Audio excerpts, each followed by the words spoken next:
Good morning, everyone. I don't look like your chair, but I've had the opportunity to sit in the seat in the past, and I am honored to have been asked to chair this meeting. Chair Saragosa could not be here. He's here with us on the screen, but he could not be here in public, so he asked that I chair, and vice chair is going to be in and out today. I was not supposed to be here, so yes, thank you. Thank you. So we're going to do a little tag team Thank you, here Chair. today. Thank you. Thanks for asking. So we will we'll have a little fun and we'll get a lot of business done. And I hope this is a meeting. And I've got a surprise for you, by the way. So right after the Pledge of Allegiance, that will be led by Director Jones. I have a surprise for you that I want to make sure everybody gets, because every time I started a meeting when I was a chair, I started with a surprise. And so we're not going to stop that tradition. You good with that? All right, good. Director Jones. Join me in the renewal of the pledge. I pledge allegiance to the flag of the United States of America and to the republic for which it stands, one nation, under God, indivisible, with liberty and justice for all. So I think many of you know about our commitment to youth. And we have 3 summer interns here today that I'd like our director, James Corliss, to introduce to you and talk about some of the great work that they're doing while they're here and this incredible learning experience. So one surprise is the 3 youth interns. James. Thank you, Chair Jennings. Yeah, this actually is a part of our racial equity action plan, is to develop internships. And I'm actually going to hand it over to the person who really is stewarding our interns and knows it all, Renee Handy on our admin team. Hi, good morning, members of the board. My name is Renee, as James said. I'm going to be introducing our summer interns this year. As you know, we kicked it off last year. That was our first year of the program. Last year we had 2 summer interns, and this year we have 3. And we initially had them start on the June offsite board meeting was their first day, and they were supposed to have their last day tomorrow, but we extended the program through the end of August because they are working on some excellent projects. So I want to take a moment to acknowledge and welcome them. We have Riley Dempsey here. We have Khulud Gaius. And then as he's walking in, we have Tristan Henrik. So perfect timing. Yeah. So yeah, thank you so much.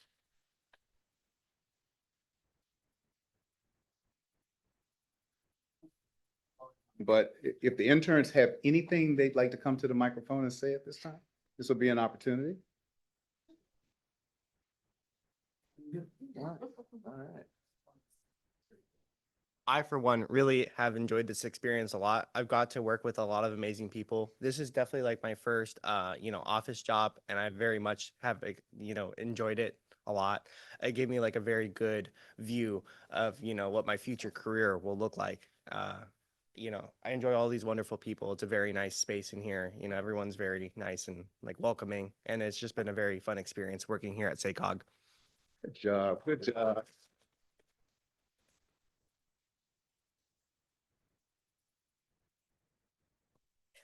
I also enjoyed it a lot. I'm going into policy now, and I think this internship has really solidified that for me.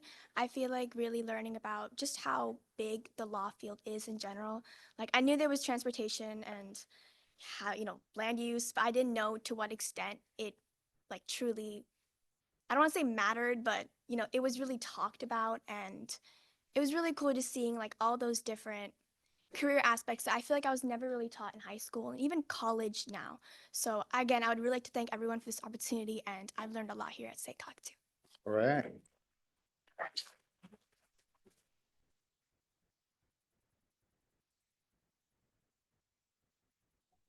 For me, I'm just really happy to be here, to be at this internship. It is also my first office job, and it's good to meet these people here. They're really nice, and this place is really easygoing, and I like how flexible the work hours are. So it's definitely yeah.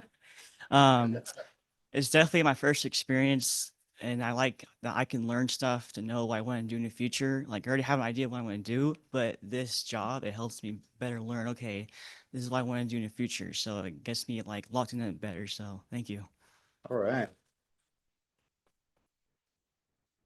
Chair Jennings, I just want to say I got to sit down with Tristan, who you just heard from yesterday, and we were going over, his experience here. He's got 2 more weeks, and he's saying, look, I want to do urban planning and sociology. Do you think that's a good combination? I said, 100%. When can you start? So just really to have interns like this, give them that experience, but also I just want to give you all a huge shout out for we just ad-libbed this. So we just told him just now, you're going to walk up to the microphone and you're going to say a few things.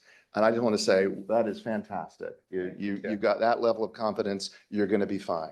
Yeah. So we're really pleasure to have him. And I think you've got one more surprise, Chair. I've got one more surprise, but before I give that surprise, I want to let all 3 of you know your future is bright and you've got a great foundation.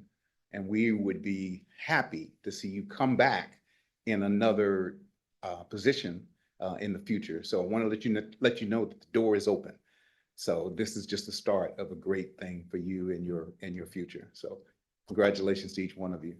So my second surprise is what happens to an intern after they leave here and they go to school and then they graduate and all those kind of things. What happens to those interns? Does anybody know? Right? So Director Villegas is going to tell us about one intern who's here.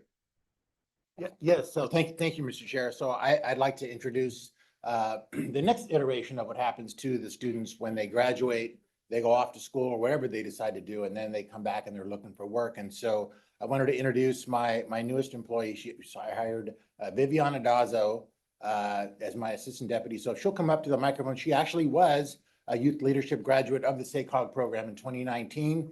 She went off to UC Merced to get her bioengineering degree. So, and you ask yourself, well, why is she working in the political space? I'll just tell you this, bioengineering. So she's going to be the one that's going to be perfecting the prosthetics for all of us that need knee replacements and hip replacements. So be very nice to her. But in the meantime, I'll write your name down. yeah, so she's working for me. So I Top of wanted the to list. introduce to the group Viviana Daza, who's now joined my office. So Hi, everybody. Nice to meet you. I think Supervisor Villegas kind of covered it all about a little bit about my background. I am very grateful to have had the opportunity to participate in the Youth Leadership Academy through SACOG. I learned a lot about it, and I just want to say I'm very excited to start working with you guys. And it was nice to put a name to a face. So Congratulations. So James, I do think we should start in our newsletter. Where are they now? All right, so people can see progress that once they come in as interns and then they come through the student program that we have, where do they end up and where do they go? And how this helped them to get to that point. So I think it would be great, give a lot of our young people confidence that this is a good starting point for each one of them. So I want to put that on your radar. Good. All right, all good? Okay, we will now take roll to establish a quorum. Thank you. Good morning.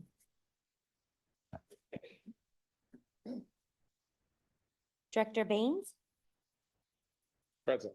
Bradford, Here. Branscombe, yes. Houlihan, Here.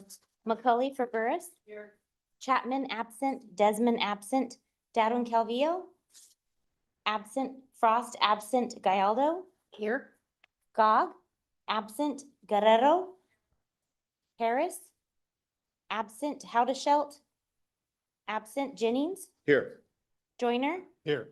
Jones, here, Hume absent, Nisley, absent, Kozlowski, absent, Lauren absent, Lozano, Here.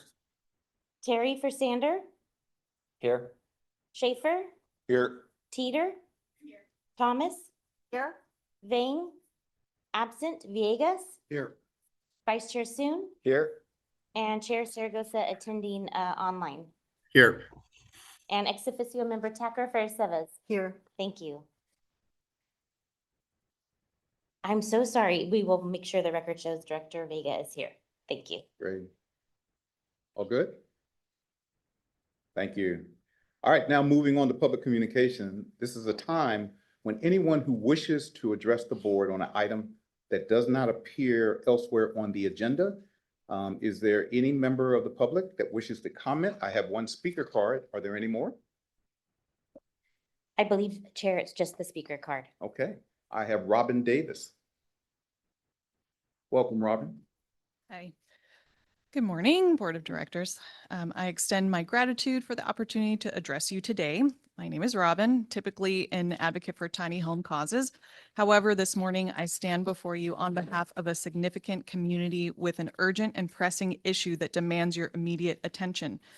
A company known as Anchored Tiny Homes, or ATH, has been exposed for defrauding numerous individuals, including homeowners, contractors, employees, and franchise owners out of millions of dollars. The gravity of the situation compels us to seek your assistance urgently. Multiple investigative bodies, including Contractor State License Board, the Sacramento District Attorney's Office, and the FBI, have initiated inquiries into this company and its principals. Despite these investigations, no arrests have been made. Concerned citizens in a Facebook group named Scammed by Anchored Tiny Homes, as reported by journalists from the Sacramento Bee and the Sacramento Business Journal, are actively working to alert the public about the alleged activities of the CEO, Colton Paulus, whom they consider to be dangerous, white-collar criminal who remains at large. More than 450 homeowners have been identified as victims, having paid substantial sums to have accessory dwelling units, ADUs, constructed on their properties. They now face the distressing reality that the company has ceased operations, abandoned ongoing projects, left many workers and contractors unpaid, and vacated their physical office in Fair Oaks, California overnight.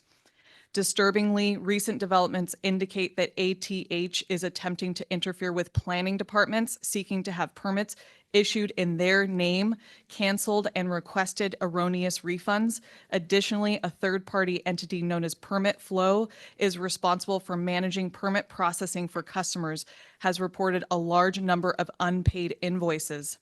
Customers are encountering obstacles in removing ATH's name from their permit applications, and Permit Flow is also attempting to withhold the release of plans until outstanding invoices from ATH are settled, as the general contractor has failed to fulfill their financial obligations, even though these services were already paid for by the customer. We strongly urge the board to warn their planning departments of these crimes in action and to ask that they work with the homeowners to ensure they are not scammed a second time by these malicious attempts for 30 requests seconds. for refunds coming from ATH. Thank you for your attention and assistance. We are happy to send any follow-up emails to the clerk regarding proof of these developing stories in our community all over the region. Please look into this. Thank you. Thank you. Any other public comment? There's no other public comment. Great. So I have this blue sheet of paper. If you're not aware of our process, you fill out the blue sheet of paper for any item on the agenda and or for public comment and give it to the clerk, and then she will then make sure that you are able to speak. Okay. Before we move to our agenda, and this is a new part for me, are there any directors who need to disclose a conflict of interest with any item that's on the agenda?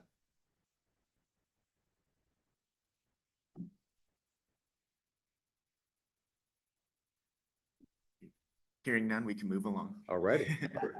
Just wanted to make sure people were thinking. I could hear the bells ring.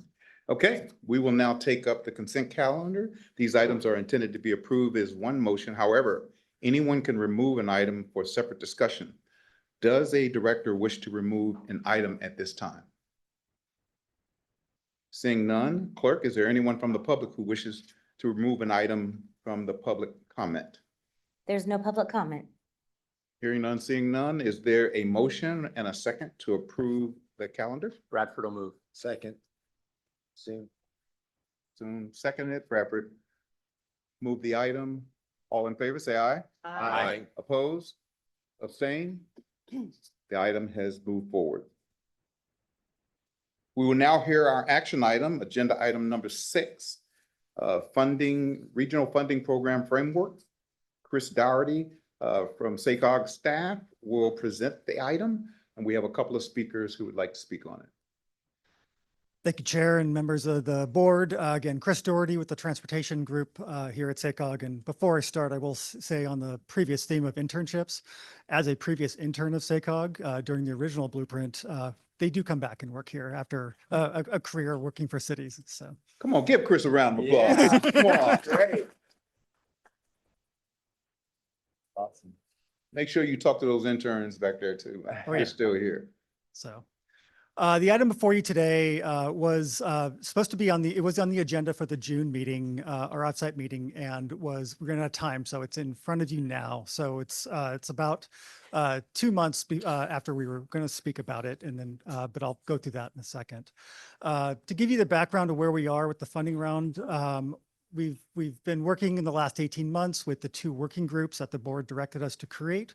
One is a subset of the board, one from each county, member from each county, and the staff working groups, which are made up of all of your staffs. About 40 participants have been working with us for the last 18 months to create the framework that is in front of you now and the final guidelines that will be coming to you guys in October. In February, we started the first step of memorializing these decisions as we've moved through this step. And today is step 2 for the framework.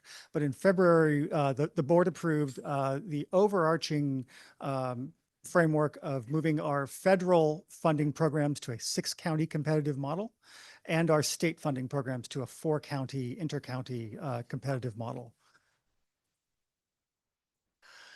Before we get into the kind of program description of what we have in front of you today, I'm going to talk a little bit about the 3 funding sources that generally fuel our funding round.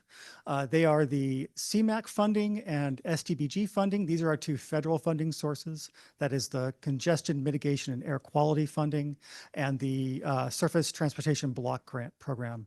Trying to not speak in too many acronyms as we go through this, but it's pretty acronym heavy, so bear with me. And then finally, on the state side is the State Transportation Improvement Program, or STIP as we call it. And these are funds that come directly to us from the state. These are the 3 sources that generally have funded our regional funding round historically and will be moving forward. CMAQ funds have a specific requirement to address air quality in our region, as we are in an air quality attainment area. But STBG funds have a really wide eligibility, and they're our most flexible federal funding funds. And STIP on the same side, it also has a very wide eligibility, but is limited to our state programs. The programs that we have and the goals around our funding round, really what we've done through this long engagement 18-month process is really kind of balance the needs of our local jurisdictions with the policy requirements that SACOG is required to fulfill.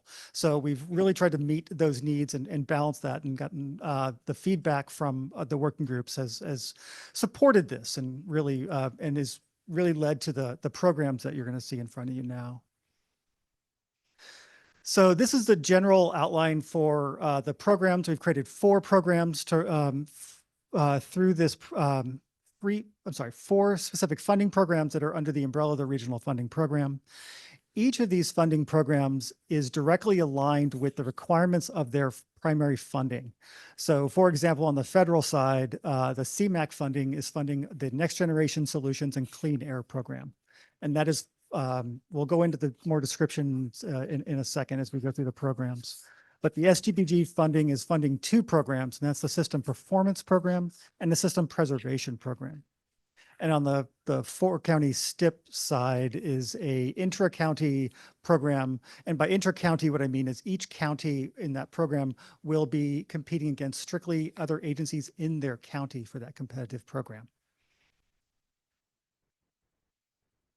So to start off with the Next Generation Solutions and Clean Air Program, again, matching the requirements of the funding source, this is where we aim to fund a lot of the projects like our transit capital improvements, zero emission vehicle transition, active transportation components, our bike trails, our complete streets, congestion management practices that work on more efficiently using our roadways, and travel demand management.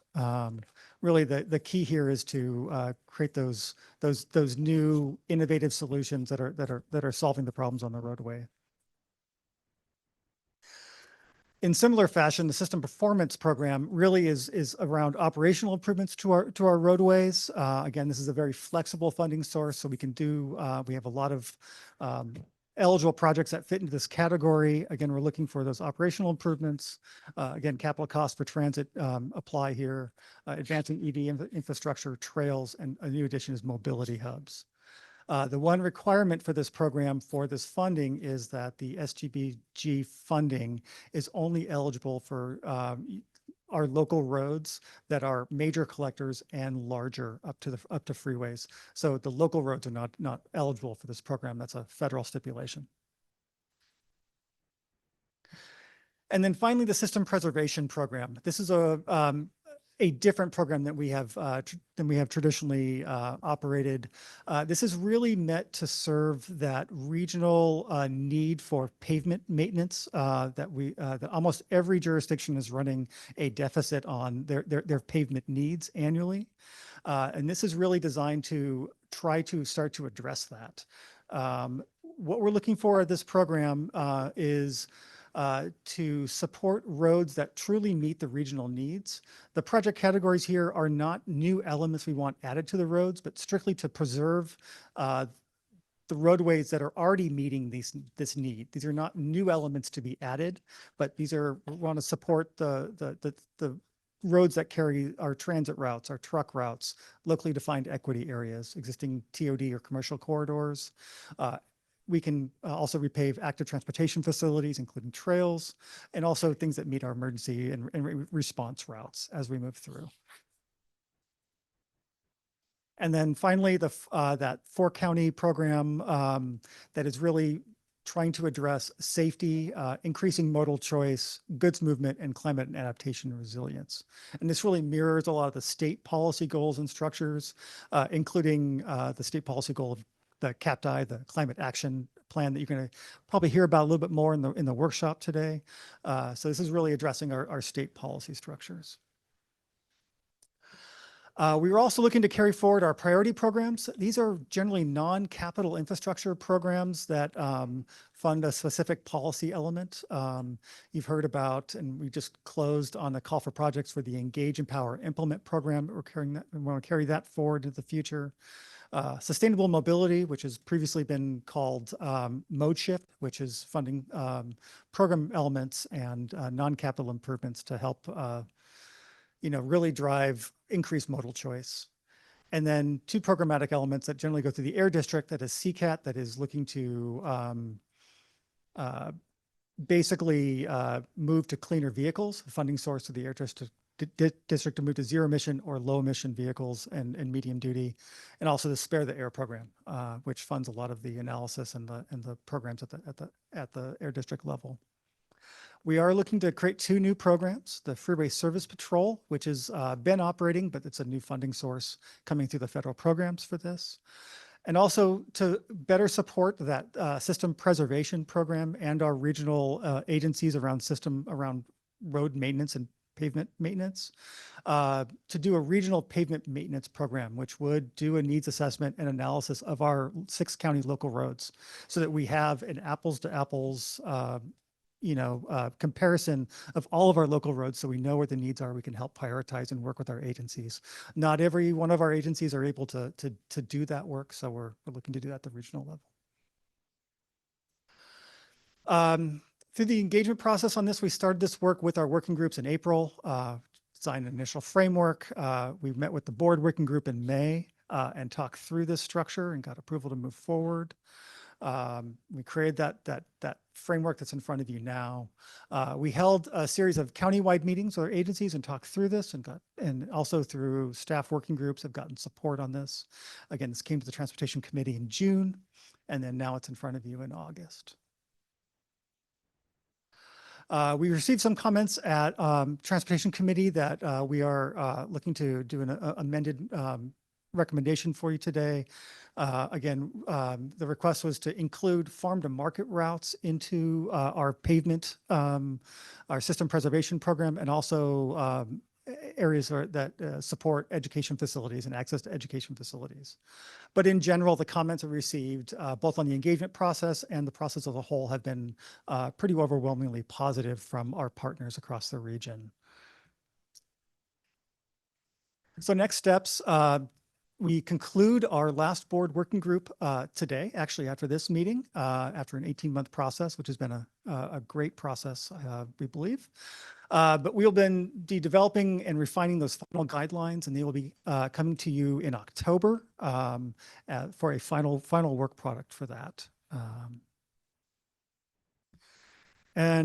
So with that, we are asking the recommendation to support this framework moving forward, but with an amendment to direct staff to develop strategies around that farm to market concept and the education centers, and incorporate that if possible into the guidelines.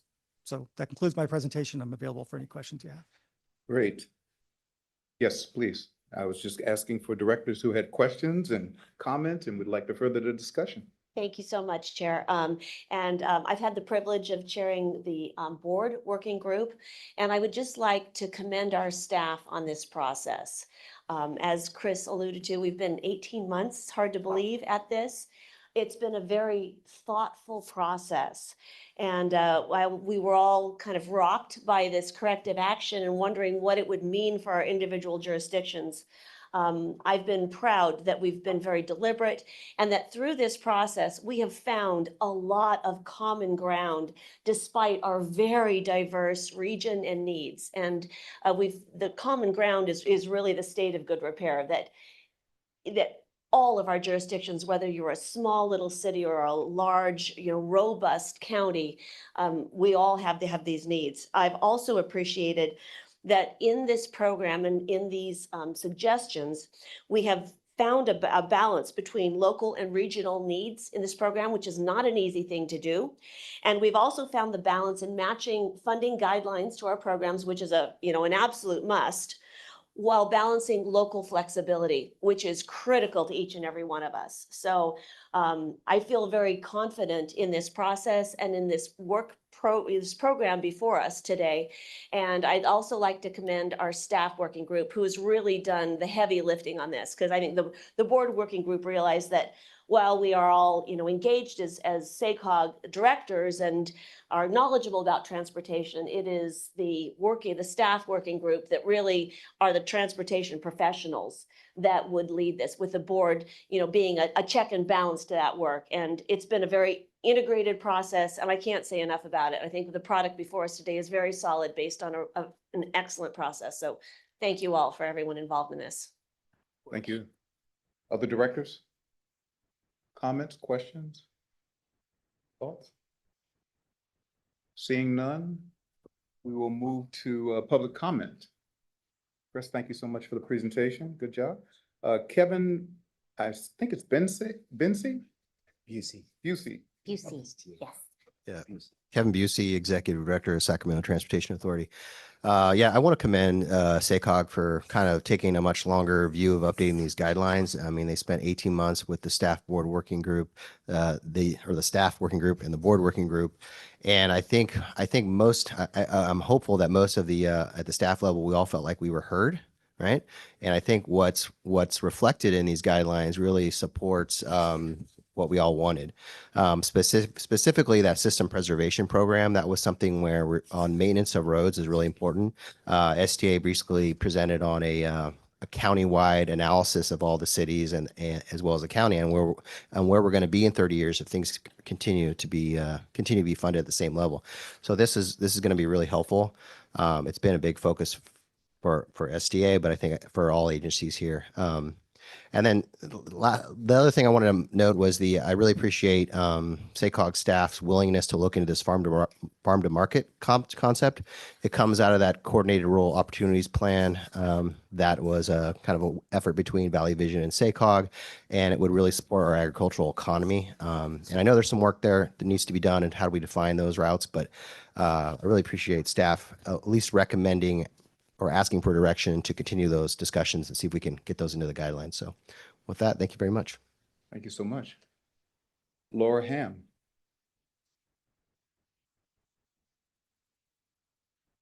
Good morning, members of the board. I'm Laura Ham, Vice President of Planning, Grants, and Procurement at Sacramento Regional Transit.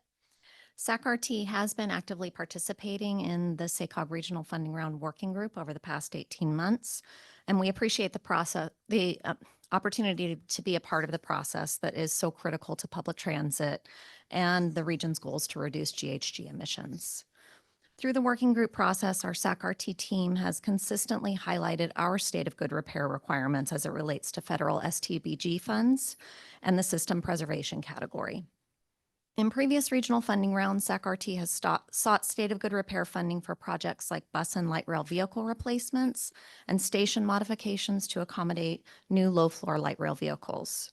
We've secured approximately 12% of regional funding rounds on average over prior rounds. By 2050, SAC-RT's state of good repair needs are projected to reach into the billions, covering areas such as critical light rail infrastructure. While SACOG staff has confirmed that SAC-RT will qualify for funding under the System Performance Program, excluding transit from the system preservation category that it is eligible for under the STBG program will hinder SAC-RT's ability to fulfill the requirements of its federally mandated transit asset management plan.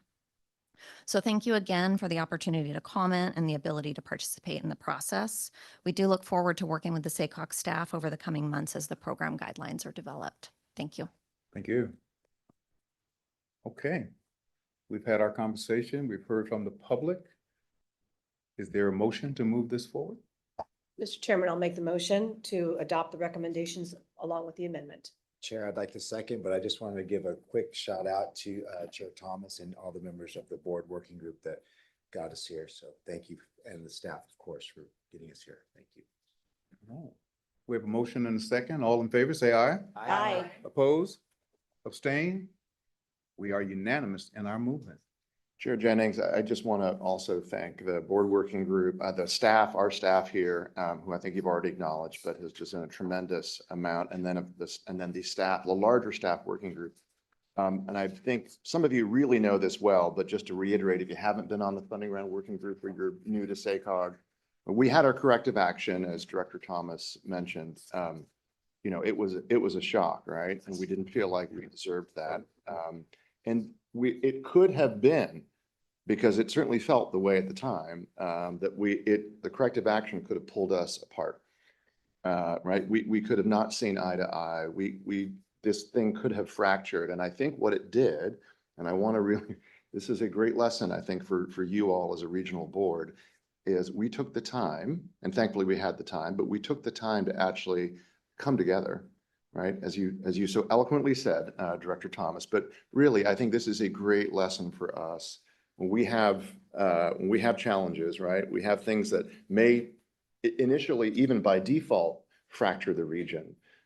We can overcome that. And in many ways, we can be stronger because of it. So I know the test here will be once we actually roll this out, and we have grants coming in. But I think in terms of this first test, I really appreciate all the work that's been put in by the board members, all the staff in your local jurisdictions and the transit agencies and our own staff. So just want to acknowledge that. So thank you. Great. Any other comments? We will move on with our agenda, which is item number 7. Item number 7 is meant to be an information item. It's the Race, Equity, and Inclusion Working Group. It's the report out that we give as a working group, and I am the chair of that working group. So I will present the item. And the Race, Equity, and Inclusion Working Group had its 6th meeting on June 21st. We dug into 2 very important topics. Indicators SACOG can track and report that can help us measure increases and decreases in disparities. So ultimately, we can see if and how our work at SACOG and local governments is achieving the equity part of our triple bottom line goals, and a framework for equity in SACOG's regional funding round. I'm happy to report out that the working group had positive and helpful comments on both topics. I want to give you some insight into the funding round discussion, since I know some of you will be meeting after this board meeting to discuss this important subject matter of funding round.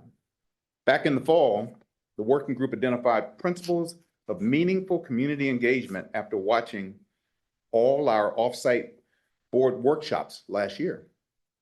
In the spring, we decided to look at some case studies presented by members of our working group for how principles of meaningful community engagement show up in practice. And then in June, we had the opportunity to review the framework staff is proposing for evaluating equality in SACOG's funding round. I'm happy to report the equity framework staff presented is very aligned with the principles of meaningful community engagement. Staff really listened to us, and I thank them for the work that they did on this. They listened to us and to our staff at our home jurisdictions to come up with equity framework that, 1, allows a local jurisdiction to show its uniqueness, 2, to ask the right questions to understand the benefits and impacts of proposed projects in different communities, and 3, ask the right questions to understand how the community was meaningfully part of developing a project. I'd like to see if any other REI working group members who are here in the room or on the screen would like to comment on the June meeting? Are there? Any of our REI meeting? Oh, okay. Our chair? Thank you, Chair. No, it looked like my screen froze, so I'm gonna go back off video here. I don't know what's going on, so apologize for that.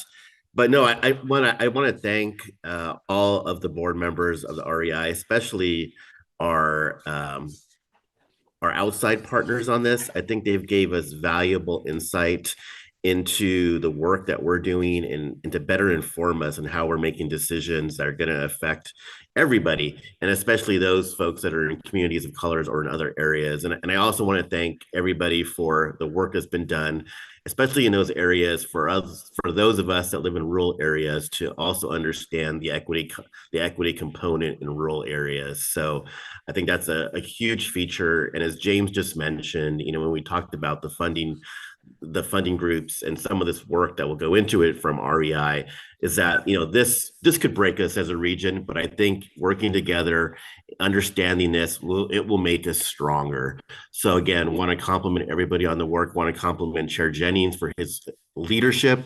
I'm sorry I wasn't able to join for ice cream afterwards, which would have been the highlight as well. But this is just such important work for us to do, and it's going to be something that's going to really be more front and center, I think, next year and going forward. So we're continuing to lay that foundation, and I just can't be more proud of all of my colleagues and our third party team members on this as well. So thank you. Thank you, Chair Zaragoza. Are there any other REI working groups? Thank you. I just want to compliment you particularly. Our chair, as chairing this, you were the perfect person to do this because you have such a great way to help give us leadership and guide us through. I think there was some trepidation when we first started, is what are we getting into and where do we go from here? So your guidance has been phenomenal. So thank you for that. Thank you. I think for me, the things that have stepped out the most is recognizing the fact that we weren't sure what we were starting when we started the conversation. The awareness for me was the number one highlight piece. And then I love that we're getting measurable. Our work is to get some measurable opportunities in there so we can see how we're doing and where we're doing. Our offsite visits have helped tremendously because I think all of us will acknowledge that we don't know a lot about all these other areas, and those offsite visits have given us the opportunity to see what the differences are and unique characteristics and what the needs are. And so I think now our next step is the opportunity to roll this into our everyday projects. So thank you so much. I'm feeling very positive about where we're going. Thank you. Anyone else? Okay. Well, thank you for those comments, and this is very, very important work, and I am glad to lead it and glad it's having the impact that we all want. I'd like to conclude with this. At the start of each meeting, we reviewed our shared values and community agreements. And I wanted to make sure that you know that the values several of you shared back in February, when we had our REI refresher presentation, are included in the shared values of this group. I'd like staff, and they've already done so, to display the values. The pink ones on the screen are added by all of you and the working group members in March. So those are our new ones that have just been added. Respect, collaboration, intensive listening. We have 2 ears and 1 mouth for a reason. We are to listen twice as much as we talk. Encouragement, grace and forgiveness, normalizing this conversation, understanding, and diversity. Our next meeting is September the 20th, Friday, September the 20th at SACOG. We'll be doing a full review of the SACOG's progress on our Race, Equity, and Inclusion Initiative in the last 2 years, getting ready to make some recommendations to the full board on how we can make it better, mo better, and mo better. Okay, if I can go into my Ebonic version. So our next meetings again, September the 20th from 1 to 3 p.m. and then again in November the 1st from 1 to 3 p.m. So really looking forward to this work, reporting back to the full board. If you ever want to come to a meeting, you can come as a representative and sit in there and watch our meetings. You can watch it on Zoom as well. We encourage you to come and see the work that we're doing. And if you want to have some ice cream, as they say, because it wasn't really ice cream, it was ice cream and a freezy. So we call it a 50-50 at Gunther's. You get your choice of freezy, the best flavor that you like in freezies, and your choice of ice cream. I've got 100 different flavors that we can choose from. So it's really something that's special right here in Sacramento. So love to take you there as well.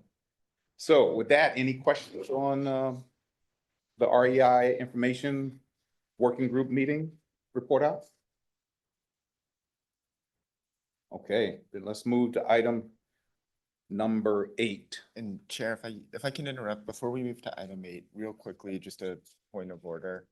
I would like to go back and redo the vote on the consent calendar. I spoke with Director Baines, and we should have noted on the consent calendar that he had a conflict of interest for a personal financial interest on item 5. So I want to get that in the record and then have a vote. So I put it on the record now. We already had a motion, a second. Can we just call for a vote on the consent calendar again? Okay. With that, the consent calendar is up for a vote. All in favor, say aye. Aye. All opposed, say nay.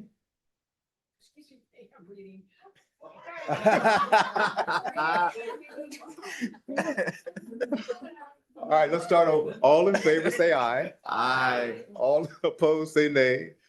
Any abstentions? Abstain. Abstain. Okay. Thank you, One ab- Chair. We appreciate it. Who abstained? It was Director Baines. Director Baines. Gotcha. Perfect. Perfect. Does that satisfy? It does. Thank you. Perfect. Apologies for that interruption. Thank you. Okay. We'll move on to item number 8. And this is our transportation policy workshop. James Corliss will be kicking off this item, but we have one speaker. Do you want that speaker to go first or? I don't know.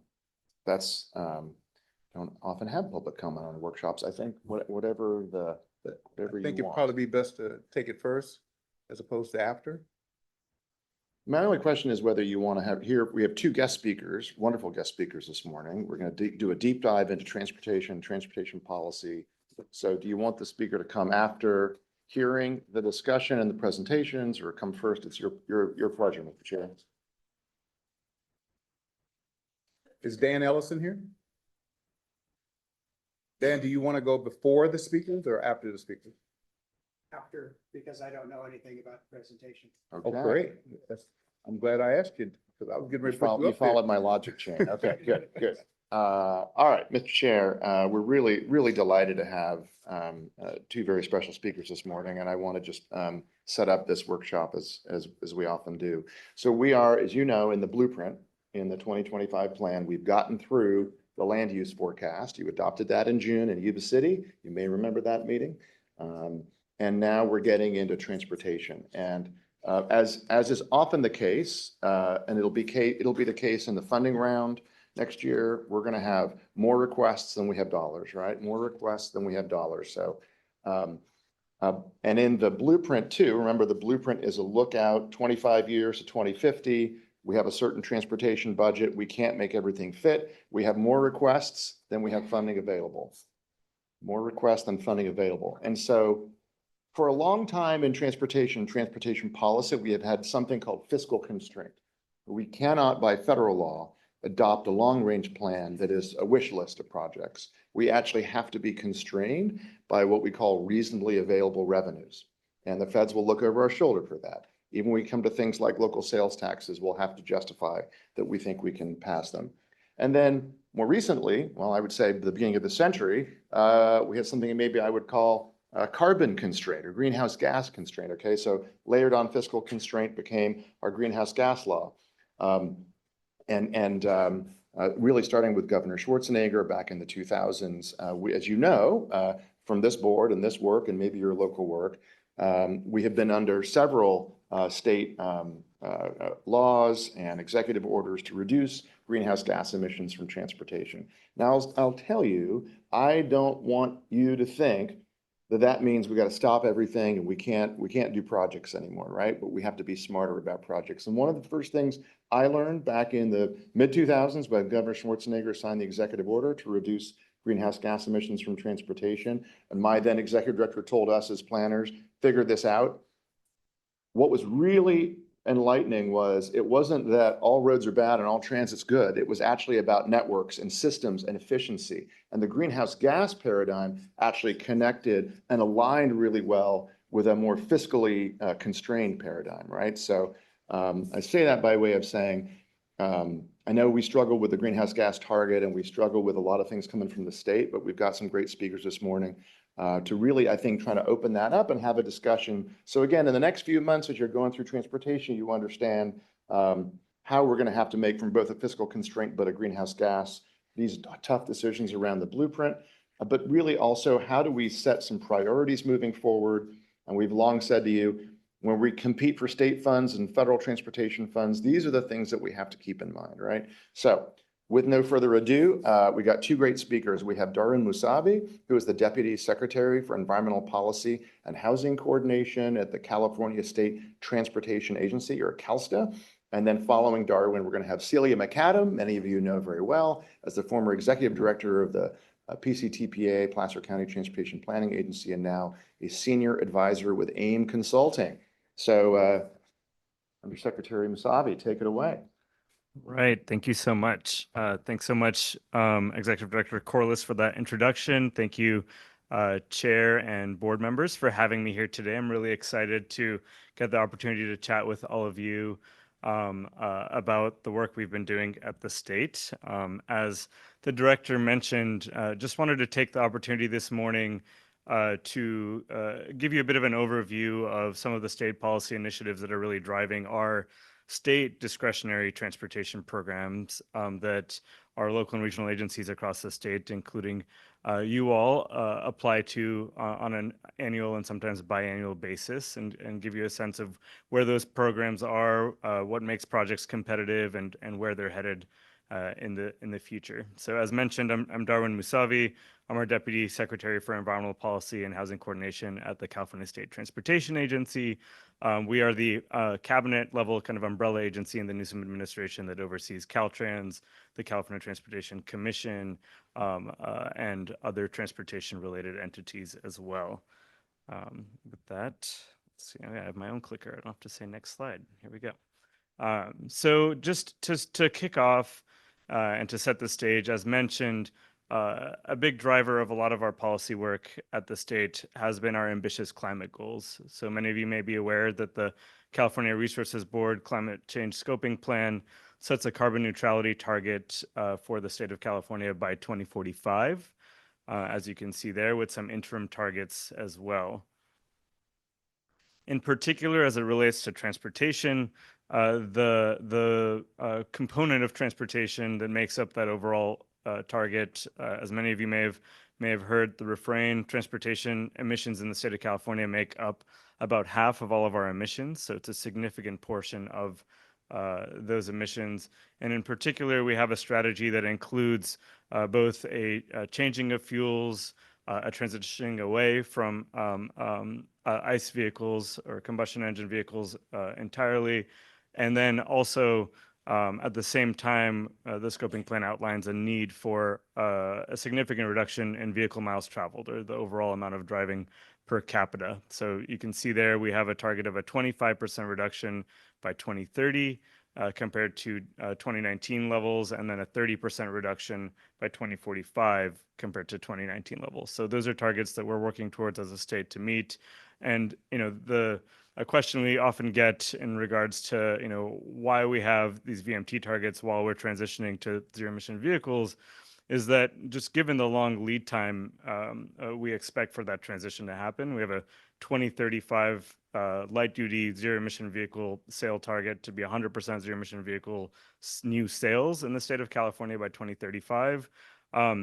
That means that in terms of seeing an actual major turnover of the fleet, we're looking way past beyond these targets. We anticipate 70% of the vehicles on the road to still be ICE vehicles in the year 2035. Internal combustion engine. Sorry about that. So thank you for calling that out. I will make sure to spell things out as I go. So in response to all of this, one of the actions we've taken at the state is the governor issued Executive Order N1919 back in September of 2019 that directed our agency, CalSTA, to leverage our state transportation spending to help meet climate change goals.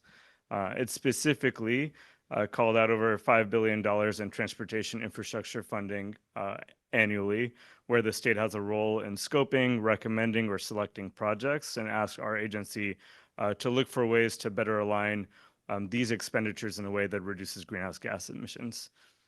And so through that effort, I guess, before diving into kind of how we undertook that, the $5 billion that I just mentioned are made up by, here's a bunch of more acronyms for you, these funding programs. So these are statewide discretionary funding programs. Some are competitive, where local and regional jurisdictions apply for funds. Some have other forms of distribution, such as the SHOP, which is a major source of maintenance and operations dollars that Caltrans is the lead for. And they fund a variety of different things, as you can tell. Some, fund transit, active transportation. Others traditionally have been more for highway maintenance, some for highway expansion, or a variety of highway operational improvements. So you have a wide variety. And so our charge was to take these programs and figure out how to get the overall amount of greenhouse gas emissions that these programs emit down collectively. And so we undertook a multi-year process where we went out and did engagement around the state to put together what ultimately became our Climate Action Plan for Transportation Infrastructure, also known as CAPTI. This plan was adopted in July of 2021. It provides both a holistic framework for aligning our transportation investments with climate health and equity goals, but then also specifically outlined a detailed set of actions for how to bring that vision, or how to, I should say, start bringing that vision to fruition. So the vision really helps guide us, but those actions are really what the implementation piece of what things look like in terms of the changes we need to make to get there. And so that includes changes to our planning, programming, project delivery, and other processes at the state to help bring our programs into alignment. And so that the framework itself includes 10 guiding principles. I will try to kind of briefly cover them. So we'll start with the first three here. As Executive Director Corliss mentioned, we are trying to really improve modal options across the state, but it's not just about transit, active transportation, and other modes of transit or transportation being an absolute choice over others. It's really about building those networks. So as part of our guiding principles, we really want to center building towards an integrated statewide rail and transit network around the state, prioritize taking the lead from our local and regional agencies. What are the significant priorities in building out that network? How do we really put that at the forefront of what we're trying to fund?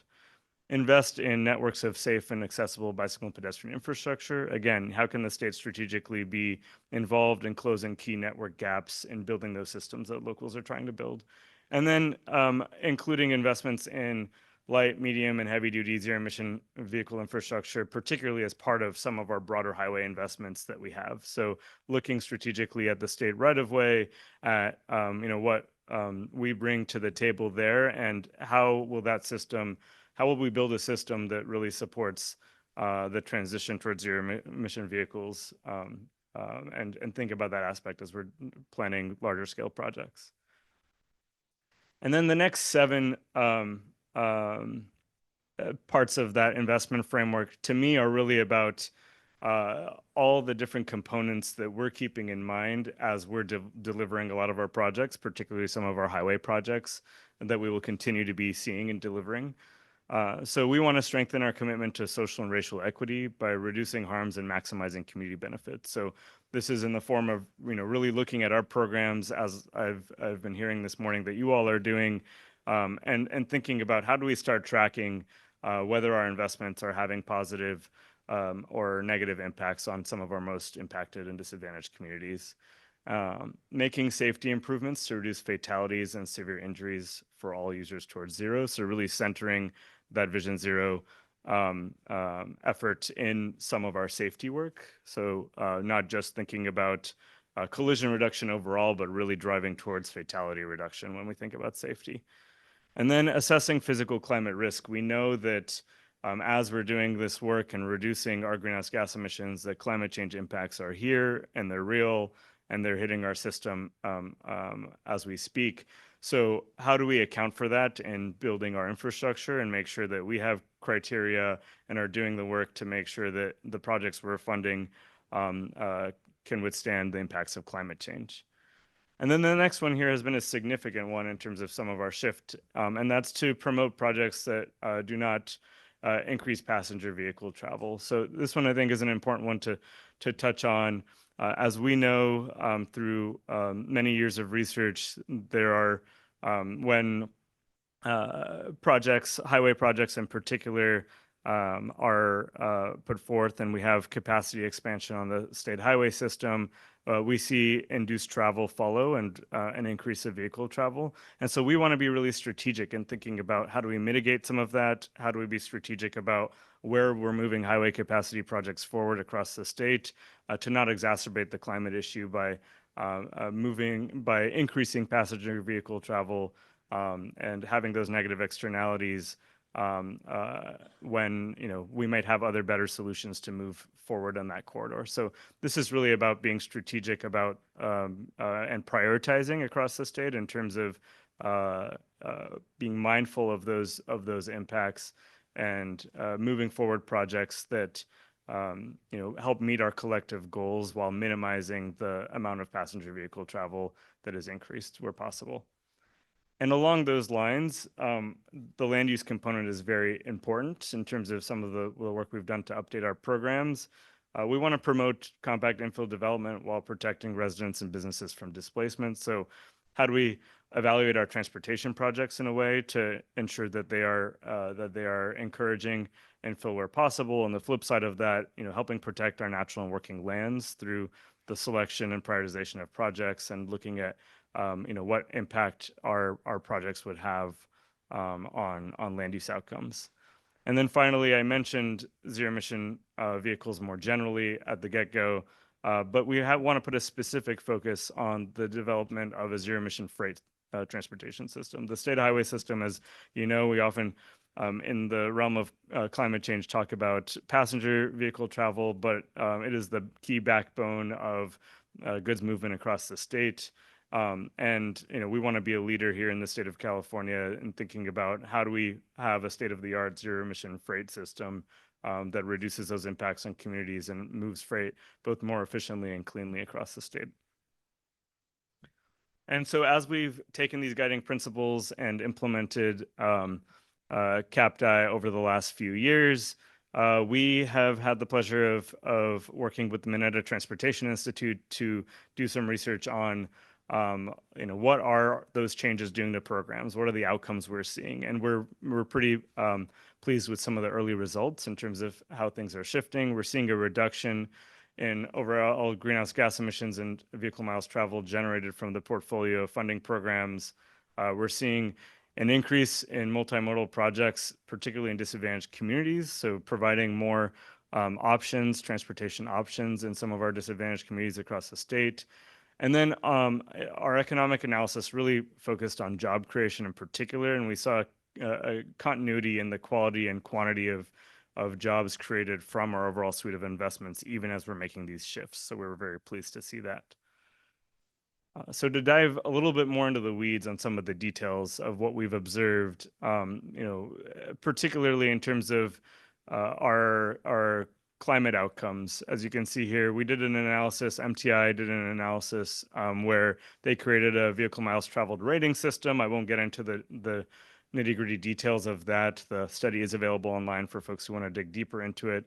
But the big takeaway was that the amount of vehicle miles traveled per program dollars spent across our whole portfolio of investments has gone down significantly and is about 1/5 of what it was before CAPDI adoption. So, as you can see here, it is still a net positive. So that means our overall suite is still increasing vehicle miles traveled in terms of our investments, but the amount it's increasing has gone down. So I think a big takeaway there is, we're still continuing to invest strategically in highway capacity projects across the state, in projects that might increase vehicle travel across the state, but we're being a lot more thoughtful and strategic about which projects we prioritize, really leaning on our local and regional leaders in terms of what their priorities are strategically, and making sure that we mitigate those as much as we can along the way. So to dive even deeper, I'll explain some of these acronyms, but these are 4 of the programs that I mentioned on the earlier slide that are impacted by our Climate Action Plan for Transportation Infrastructure. The first is the Interregional Transportation Improvement Program, which is the state share or component of the STIP that was mentioned earlier in the previous program or in the previous presentation. And then there's the Local Partnerships Program, which is a program, and this is just the competitive share of the Local Partnerships Program that is really for jurisdictions and counties that have local sales tax measures, and helps those folks prioritize some state funding for local needs. Then we have the Solutions for Congested Corridors Program, and then the Trade Corridor Enhancement Program, which are probably our 2 largest funding sources for highway projects at the state. And you can see across all of these programs a decrease in the amount of vehicle miles traveled emitted from the suite of investments, a significant kind of shift in a lot of those. And I'll dive a little bit deeper into what that looks like.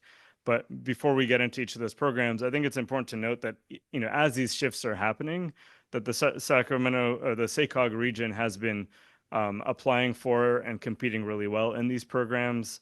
You can see here the list of projects that have gone to the SACOG region, particularly out of the Solutions for Congested Corridors Program and Trade Corridor Enhancement Program, to give you a sense of the type of things that are getting funding. A total of $400 million over the 3 cycles coming into the region out of a total of, I believe, about $3 billion of investments. So, I think that's a pretty sizable share for the region. And, as we're seeing these programs change, I think the region's done a good job in really thinking about and prioritizing projects that have allowed the region to remain competitive through those programs. Diving into the Solutions for Congested Corridors Program a little bit deeper. So there were 10 projects funded in this last cycle. All 10 of those projects were multimodal in nature and included various modes and modal elements in those projects. Most of those projects, if they had highway capacity increasing components, mitigated their VMT and presented a project that was either low, no, or VMT reducing. And then in the Trade Corridor Enhancement Program, which is one of our largest funds for goods movement, we clearly, in terms of our priorities, we do not have a goal to reduce freight vehicle miles traveled. We think freight movement and truck movement is really important to continue supporting in the state. It's really about looking at the passenger vehicle impacts of those projects and making sure that we're actually moving projects forward that have a really strong freight nexus and centering those. And then at the same time, making sure as we're moving those freight projects forward, that we're thinking about the impacts of those projects and considering those in those projects. So as you can see, we saw a major increase in the amount of zero emission infrastructure that was funded through the freight program. It provides a great opportunity for the region to couple heavy duty zero emission vehicle infrastructure projects that might exist with freight movement projects.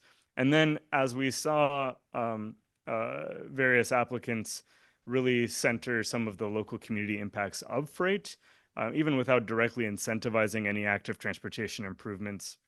In the program, we saw a major uptick in the amount of active transportation improvements included in the freight projects, because I think those were the types of projects that communities felt really mitigated some of the local impacts of freight that the freight had on the community. So making sure that the local connectivity was not sacrificed and safety was not sacrificed for local residents as freight was moving.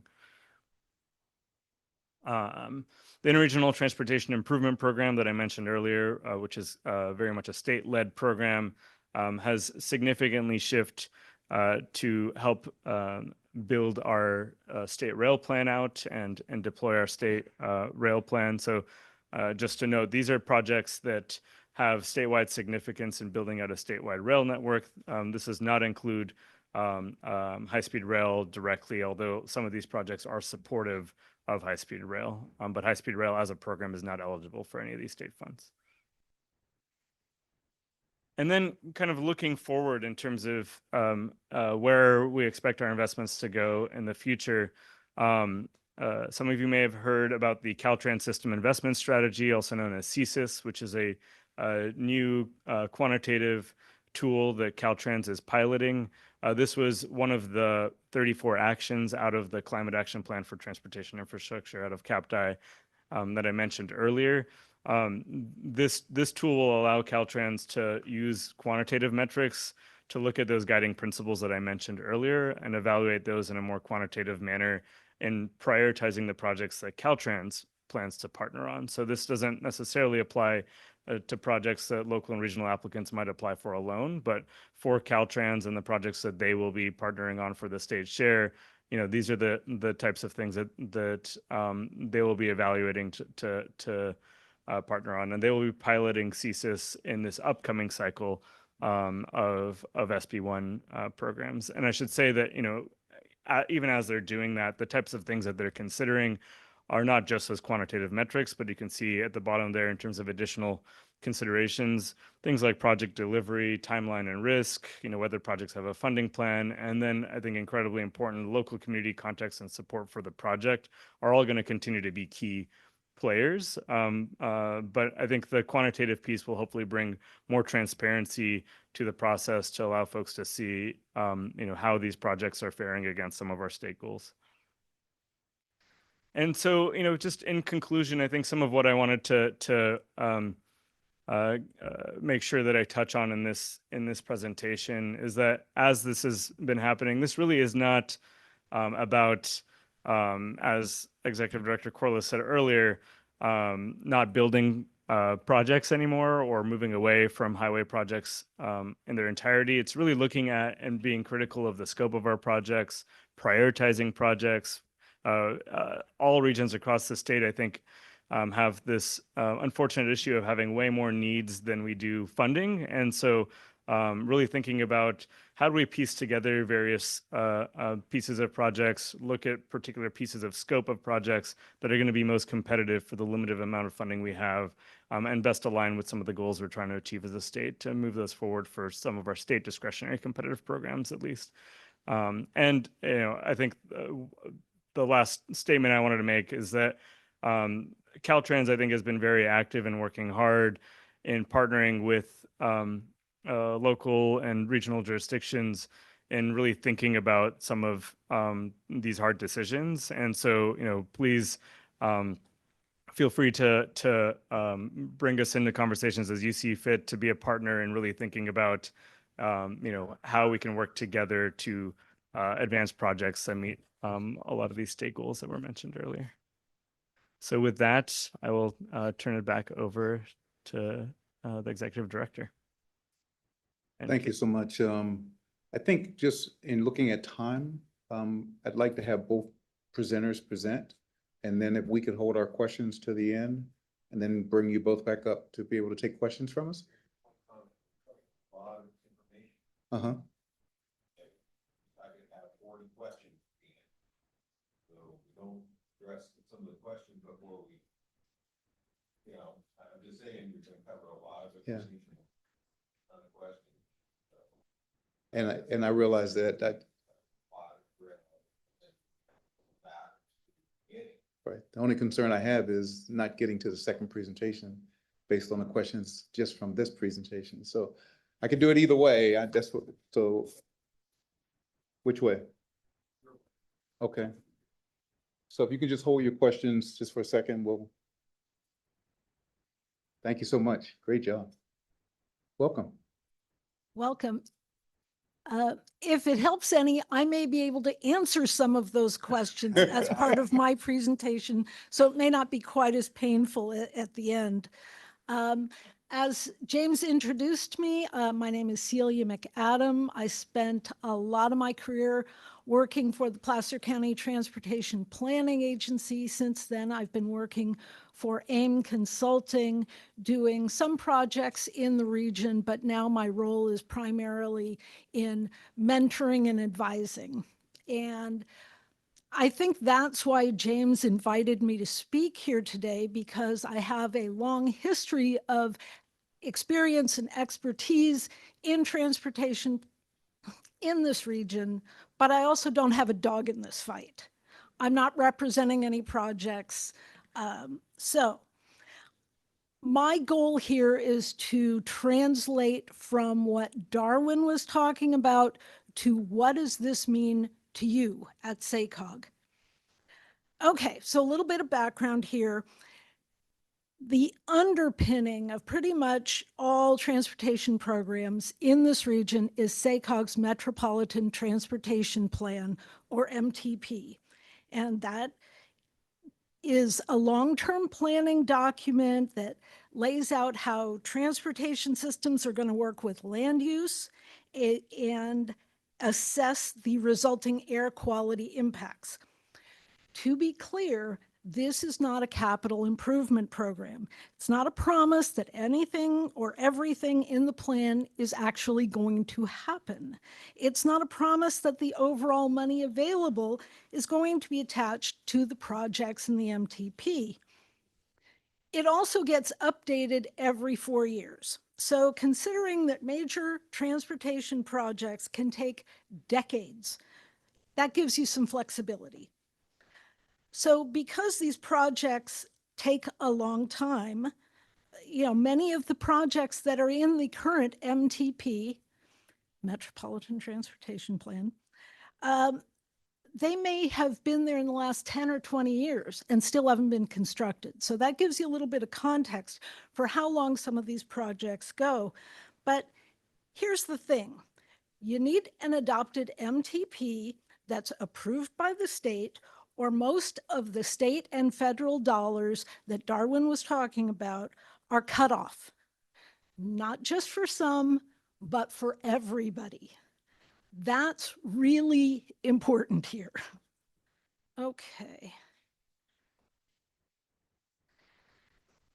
One requirement for the MTP, as James was talking about, is that it has to be fiscally constrained. And right now, my understanding from SACOG staff is that there is about $14 billion of projects proposed in this MTP cycle, and there's about $7 billion of capacity.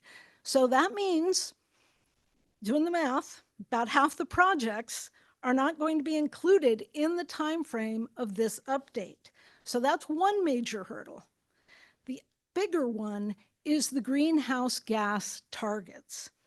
So a little bit of history here, as the rules of the game have changed over the years a lot. There was a time that was really not that long ago where pretty much all transportation funding was focused on roads and road expansion. I remember a major argument at the California Transportation Commission right around the year 2000, where rural counties were trying to use their share of the State Transportation Improvement Program to do rehabilitation on their roads. They actually didn't have any roads to expand, and the CTC wouldn't let them. So you can see that now the priority for the State Transportation Improvement Program is the road rehab. So the world can change a lot over time. Essentially, and this has been referred to, series of legislation starting back in 2003 with AB 32, all the way through the more recent bipartisan infrastructure law, the federal one that was passed back in 2022, that in various ways, these all ratchet down the allowable impacts of transportation projects on air quality and congestion. And that really comes down to greenhouse gases, GHG, or vehicle miles of travel, VMT. Road and highway projects generally have negative impacts on GHG and VMT. Alternative transportation projects like bus rapid transit, bikes, peds, other kinds of transit generally have positive impacts and decrease greenhouse gases and VMT. So those of you who've been around a while may recall SB 375, which was passed back in 2008, requires that the program of projects in the MTP has to conform to air quality targets set forth by the California Air Resources Board, or CARB. Currently, that means SACOG's MTP needs to demonstrate a 19% reduction in greenhouse gases over 2005 levels. And as Darwin mentioned in state and federal policy in the Climate Action Plan for Transportation Infrastructure, or CAPTI, they both guide state and federal funds that are needed to match local funds. Those are going away from greenhouse gas increasing projects to those that improve air quality. So remember, without an approved MTP that meets that target, that list of funds that Darwin mentioned, and a lot of the federal funds stop. SACOG hasn't released any numbers or analysis on meeting the greenhouse gas targets in the 2025 plan, at least not that I know of. But I'm going to make an educated guess that they are going to fall short of that 19%, and for a couple of reasons. One, the current plan actually only has an 18.6% reduction in greenhouse gases, but the miracle of rounding makes it 19%. The 2025 plan also has 4 fewer years than the current plan, so there's less time to meet those targets. And lower state growth forecasts means there's fewer opportunities for compact development that helps improve greenhouse gases. So, with all that, the region needs to think about considering the financial and greenhouse gas and VMT constraints that we're up against, which projects are still viable. So I don't want to discount the challenge of that statement.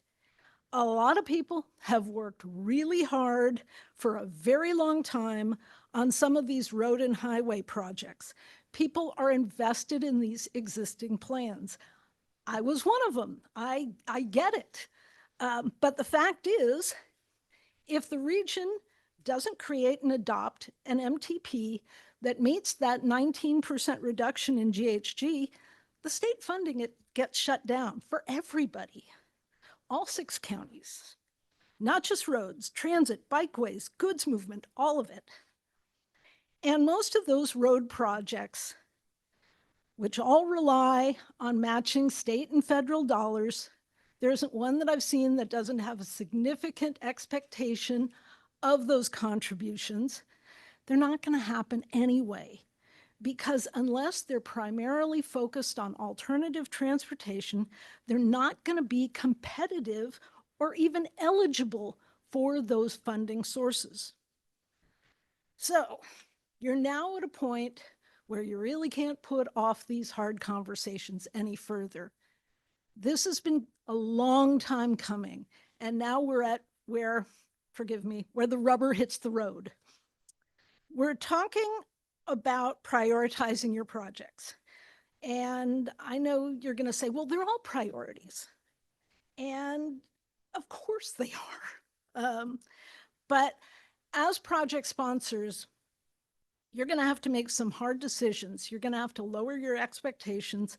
You're going to have to sharpen your pencils, and you're going to have to make tough decisions about what your real priorities are given this new reality. And I can't say it enough. The new GHG and VMT considerations under CAPTI, and I can say those out again. That's a lot of acronym, mean many of these projects are never going to get that state and federal dollars that you're expecting. There simply isn't the capacity for them. Okay, now I don't want to be a complete downer because that was pretty depressing. There is a long-term vision that is still possible to keep those important projects alive. And I go back to, remember, the MTP is updated every 4 years, and the rules do change. Sponsors can keep projects alive by working on pre-construction, on planning, on environmental, especially if you're using non-competitive local funds like traffic impact fees, or if you have a transportation sales tax that you can use to keep those projects alive. And that would allow them to potentially move forward in future MTPs to pounce in if and when the rules change. So these are tough conversations you've got in front of you, but they are necessary if this region wants to move forward, both literally and figuratively. So with that, I'm happy to answer any questions, but if they're really technical ones, I'm going to throw those over to SACOG staff. All right, all right. So we will now take questions and from our directors.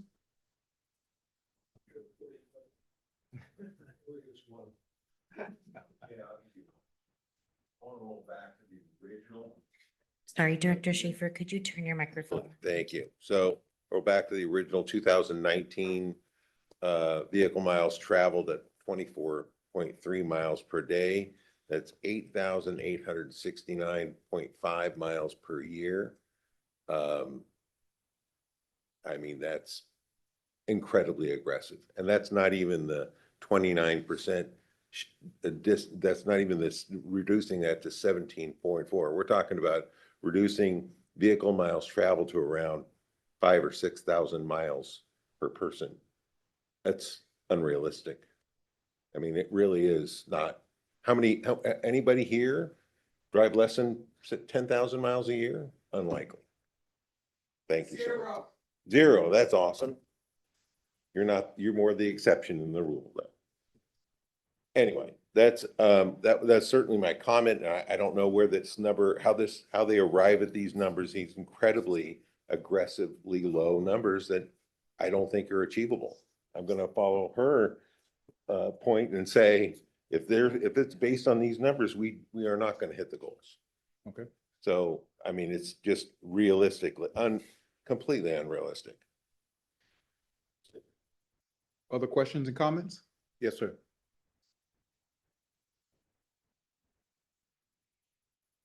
People and major companies are leaving this state. Programs that drive, you're going to do freight by zero emission vehicles. How? And the trucks I've heard of, that the electric ones at least, they'll weigh so much, there's a lot of bridges they won't be able to cross to have that many batteries to be able to haul all the freight. These are policies of ruination. Granted, everybody wants a great environment, but the implementation, everybody's got to buy an EV. They want a new car by 2035. There's people leaving the state. There's companies leaving the state. And I think there needs to be some awareness of that in the policies that we see across the board and certainly in transportation. Thank you. Director Branscombe, can I, and Chair Jennings, if I may, look, we totally understand. There's going to be some frustration here. You're going to vent the frustration, right? Why do we have to meet these targets? They're too aggressive. They're too hard. Also, what we want to do this morning to bring our guests in is to have you understand, which is what partly we do as SACOG and staff as we translate, right? So we translate what the state wants to what actually you want and we want locally and regionally. That's where Green Means Go came from. We may not think of Green Means Go meeting a state mandate, but actually Green Means Go came out of our last plan to say, all right, like stop telling us how to do things, right? Just tell us what you want us to achieve. And we'll try to figure out, in our case, land use, economic development, new housing, right? And that's kind of how we translate it. So I'm not saying you all shouldn't be frustrated. I know many of you have said like, it's impossible to meet the transition to zero emission. However, if we understand the rules of the game right now, we understand those rules and we're about to go and enter, we're going to give a bunch more applications to the state of California, the I-80 corridor, we're preparing a solutions for congested corridor grant, the I-5 corridor up to the airport. We understand the rules. This is what we want to do this morning. We play to win. And our point this morning is, let's try to understand them. You can disagree with them, but let's try to understand them so we can play to win. And there are some of these things that, yes, are almost impossible to meet. But the other thing is on zero emission, and I'm nervous about going down the zero emission alley, but there is going to be a transition, right? And we can argue absolutely, when's that going to happen? Is it going to happen in 2035? Is that state really going to do that? But it is happening. There is a transition in fuel paths. Probably heavy duty is going to be slower than light duty and passenger vehicles. We just had a great conversation yesterday in Yuba County about a potential hydrogen facility to do refueling, right? So if we can get ahead of some of these things and we can translate that into jobs and economic development, right? And small businesses. So both of the, this is hard. You got to hold this space, right? With the mandates on the one side and the let's play to win and let's take advantage economically. But that's a little bit of what we have to do. And I'll stop my comments there. If I may respond to that. Yeah. First of all, you know I respect you, James, but I will not have my legitimate observations classified as frustrations. They are legitimate observations. There are real Sounded like problems. frustrations to There me. are real, And that's fine. I'm frustrated. I'm frustrated with the 19% greenhouse gas target and how we get there. So I didn't mean to, if you're not frustrated, that's fine. no, there's got to be real legitimate conversations about another way. All of these restrictions that basically come down from the Air Resources Board and proliferate throughout transport and other elements they'll be the ruin of California. And we're part of California. We need to think about that. And I respect, sir, what y'all are doing at the state. I know you've got great objectives in mind, but I think you need to take a fresh look at where this thing might take us, where your policies might take us. Thank you. All shot. Yeah, so let me run some subtle diplomacy here, okay, and ask a question. I don't remember the exact wording of your CAPTI framework, but the general question is, as you evaluate your progress on various things, you're going to see points that are in conflict with each other.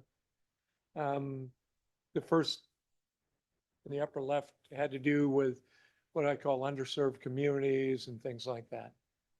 How are you evaluating the practical reality of the consumer and not creating policies that disadvantage communities? Well, thank you for the question. I think going back to the framework at large, I think just stepping back for a second, the reason I emphasize that that's a vision is that this really is about talking about what are the state mandates in place, what are we trying to achieve, what does the Air Resources Board set in terms of climate targets, how do you translate that into a vision for what the transportation system would need to do, and then the reason those investments that we're making right now don't exactly reflect that those visions is that where we are today versus what that vision looks like, we understand there's a big gap in a transition there. And so a lot of the work that, as the executive director mentioned, that you all do to take that and then translate that to what does that mean at a local and regional level? What does that mean in the Sacramento region? In particular, we're not trying to dictate that. We're setting a broader framework to have you all figure out, what that looks like. And again, I think what's also important about these competitive programs is you're not competing against artificially made gold standard that we've created. You're competing against yourselves and other regions across the state, right? This is about what do we have? What is the state of California doing? What are we putting forward that keeps in mind economic development and economic prosperity of locals, keeps in mind equity, looks at our climate goals, starts to move us in a particular direction. And the prioritization we're doing at the state is really looking at how do we maintain geographic equity? How do we look at and maintain investments in disadvantaged communities? How do we do all of this while moving and prioritizing the best that those communities have put forth to us as they align with our goals? So hopefully that helps answer a little bit, where it's really all in the context of what's available on the ground. Challenges or opportunities. And when we were in Germany with GSAC, we saw something called Trailer Advantage, where they take the axle and they on the trailer and help create some carbon neutrality in there. So it's ambitious. We'll see some of it.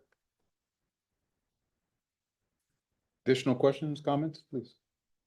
Just a comment on it, and Bruce, thank you for bringing that up. And looking at what those German companies are doing, powering the trailer is something that's coming because they have the mandate to make these changes and especially to back away from coal.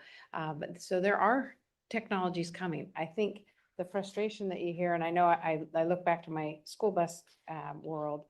We're one of the first to incorporate electric school buses, but the range is 70 miles. Most of my routes run 100 miles a day. How do I incorporate that? And then when you add in the disadvantaged community requirement, now you're restricting where I can run it. And I use that bus multiple times a day to multiple places. So it's the frustration I think that we hear is we want to make these changes. It's the reality of how do we make it happen? But I think without some requirements on conversely, then probably we wouldn't rush to get these done. So I think, and being quite honest, I've been to many a CARB hearing and the Air Resources Board. And I'm not sure that I've seen all of our faces at some of these Air Resources Board meetings. So I'm going to just toss it out there that the voices need to be faces. And we need to be there and have those conversations. Our willingness is there to make changes and improvements, but are we there as a face to hear the voice of, "Hey, let's be realistic on how we get there." Director Villegas, did you want to speak? Just real briefly, thank you, Mr. Chair, and I just wanted to mention, Celia, it's good to see you again. We actually have been working together for 25 years. I actually had the opportunity to sit with her on the City of West Sacramento's Planning Commission when we were putting together many of the specific plans that we're actually implementing and have been implemented since then. I actually think today's presentation was incredibly helpful to sort of distill how challenging it is going to be, and it is going to continue to be for this body to come from our respective jurisdictions and try to figure out a path forward when we are constantly being asked to kick a football with a moving goalpost. That's just the reality of where we are headed. And that goalpost is going to get smaller and smaller and further away. And I don't have a better analogy than using the sports analogy at this point. But I actually think it would be helpful to program into our work, having the speakers come back, because I think we are going to find ourselves in this sort of quagmire of sorts to say, how do we maximize our opportunity for funding? And how do we figure out how to thread this football through the goalpost at some point, given all our different challenges? So I just would leave it at that, but thank you for the presentation. Anyone else? I would like to add that it seems like you're putting all of this on all of the leaders here who have land use authorities, when perhaps we should be marketing to the public and marketing to our developers, because our developers are coming out to Placer County, and I know El Dorado County, Folsom, and all of your areas, where their only interest is to build housing. And it creates more VMTs, and all of us, I know we want to preserve our communities and not let that happen, but we're not stopping it. I don't think so. And I'm honestly think you need to market to the public in California. You need to get them to buy in first. It's going to make our lives a lot easier. And you got to get the developers to buy in as well. I don't know how we solve this. You know, all of us here driving out here from miles and miles around Auburn and beyond and Galt and everywhere.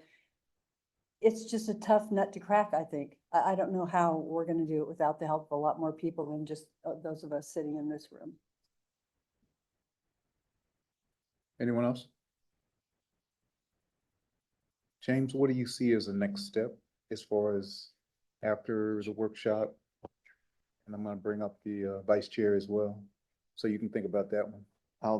I'll think. I mean, I would love to get some of your thoughts, you Okay. know, either now or offline and after. Look, this isn't going to go away, right? Again, what we want to do this morning was really pull the curtain a little bit back on state policy. It's great to have Celia here talk about with all of her experience.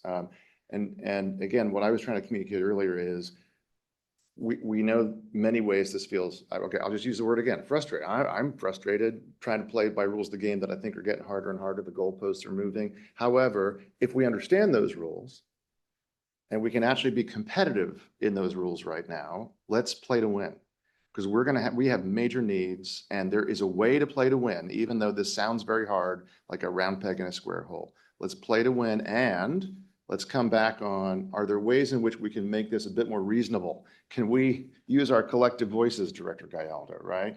To sort of say, look, we're not opposed to the goal here, but some of these requirements and mandates are really getting impossible to meet, right? So I think both of those things have to be true. We have to hold both at the same time. Change the rules where we can. Let's talk about that. And then let's play to win, because we can. And we're about to put in, we've been funded under all of the CAPTA and everything else. We can continue to get funded if we're smart about this. Third track to Roseville, the I-80 corridor, I-5 to the airport. The YOLO 80 just got funded under the trade corridor program. So it's not all doom and gloom, but it is important to understand sort of the rules in which we work. Let's be competitive and play to win, and then let's see what we can do collectively, probably with our other regions, to change the rules too. Great. Director Sun. Thank you, Chair. Yeah, I just to build on what things were already said. I mean, this is these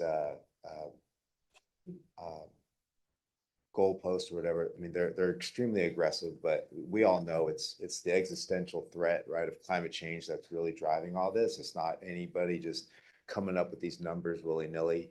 I wanted to also build upon Director Jones's comment, because I had the same thoughts, you know, as policymakers, we have so much control.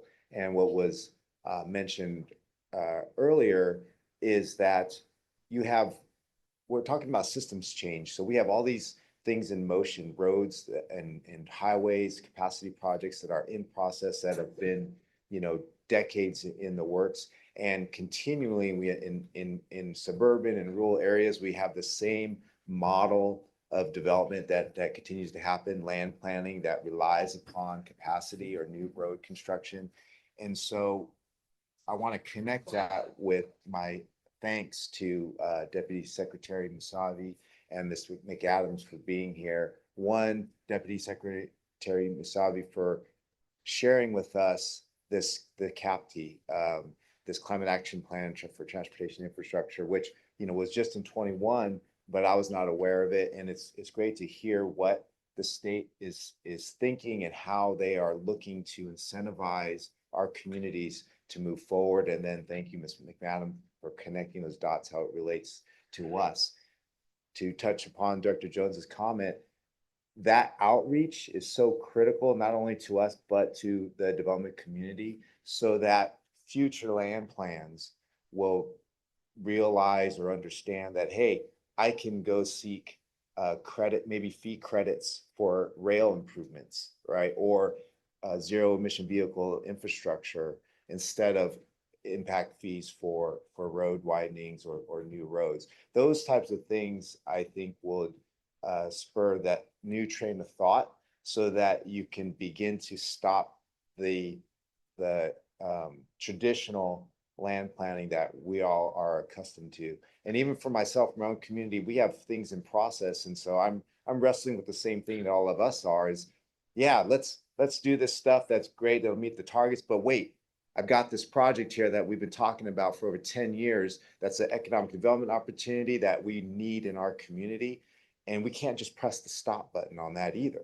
So we got to start making that shift. But knowing from the, I call it the top, like what you guys are doing, and communicating that to the business community, rethinking how our performers and are done. I think that is a start. Did you want to say something?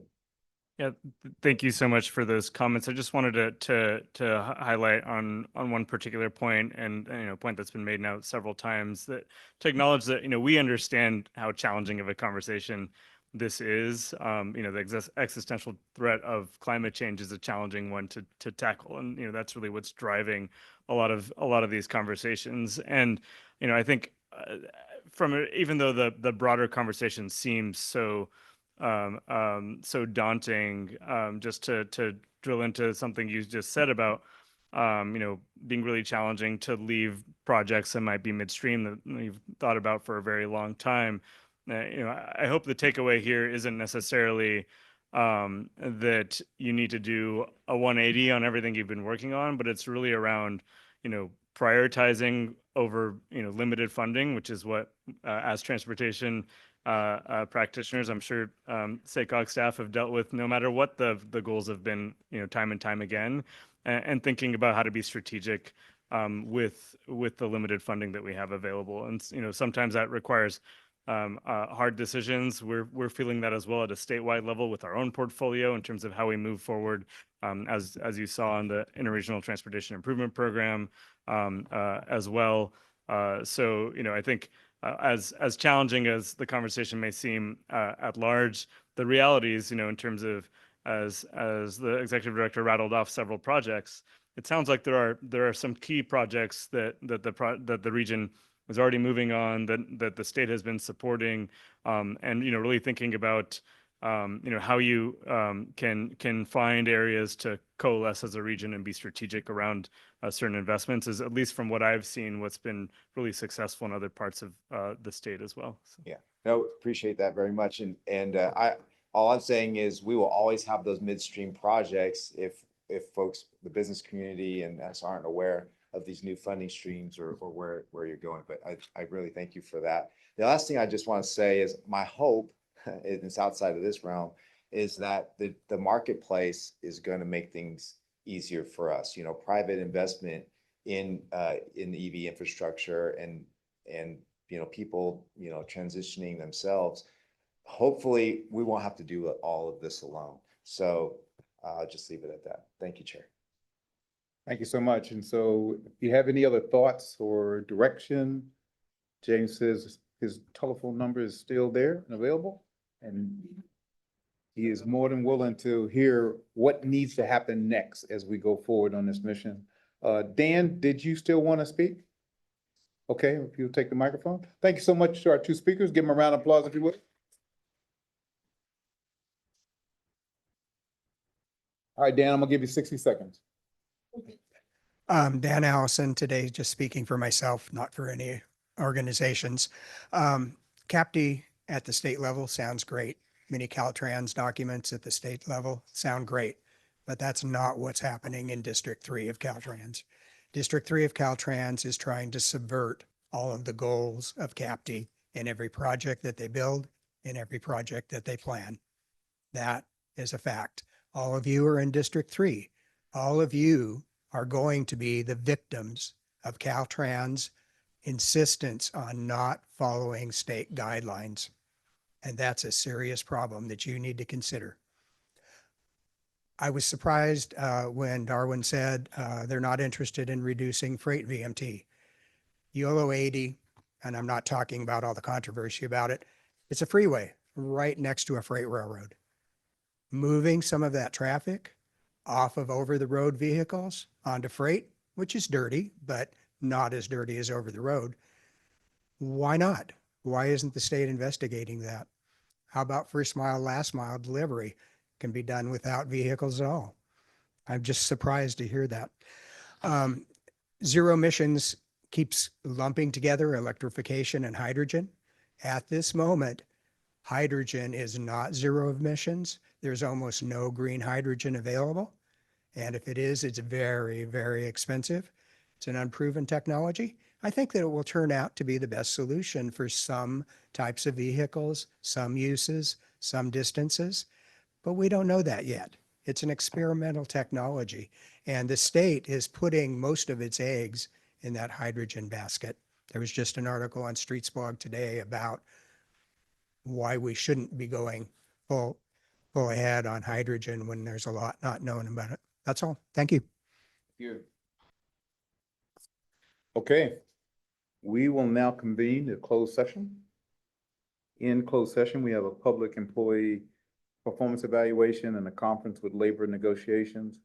Guests and non-board members in the room should please exit. We're good to start. Good over there? Okay, we will now open back up, reconvene open session, and at this point in time, we will go to item. No, we have nothing to report out of closed session. That's correct. Nothing to report from closed session. Thank you, Chair. Perfect. And we will reconvene open session, and we have reports in item number 11 and receive and file in 12, 13, 14, 15, and 16. Are there any board members who would like to make a report at this time? Mr. Chair, I have one. Okay. Thank you. Well, excuse me, it is that time of year already. My time is coming quickly to an end as chair. And so I would like to ask board members who would like to serve on the search committee for our next vice chair to please email Lynette if they'd like to be part of that committee. I think it's usually between 5 to 7 members. So please get those in, and so we can have a good selection committee for our next vice chair. And then we'll announce that committee at the September meeting. And Lynette or James, please correct me if I got anything wrong there, but wanted to make sure we get a good group together, and looking forward to that next search committee. Thank you.